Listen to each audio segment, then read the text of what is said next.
I'm Rebecca Lochmann. I'm a professor of aquaculture and fish nutrition at UAPB, and we're going to talk a little bit about our research areas today.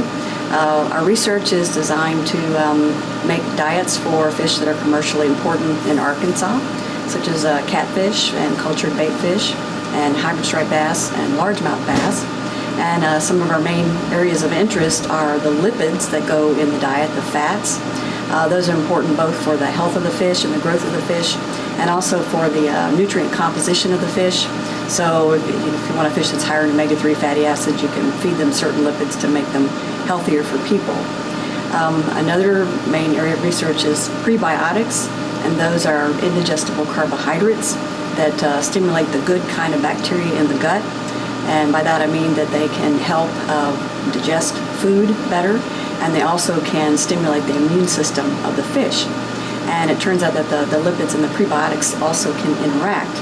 And so one of the research projects we're going to talk about today is one that my graduate student is doing, looking at different lipids and prebiotics and the effects on growth and health of fish. This is Elle Thompson. She's my senior graduate student, and she's working on a project that looks at lipids and prebiotics in 2 different species.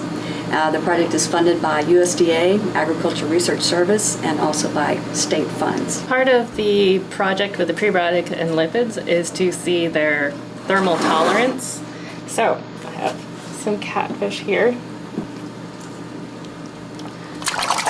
Part of the purpose for thermal tolerance is to test how well they react to stress.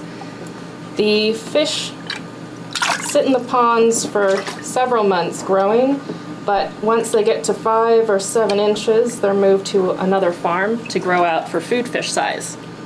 So this includes handling stress, hauling stress, and just being moved to a new environment. What we're doing here is heating the fish up very, very slowly until they react to the temperature by either turning over on their sides and not being able to swim straight. And eventually this will lead to death if they stay in the hot water any longer.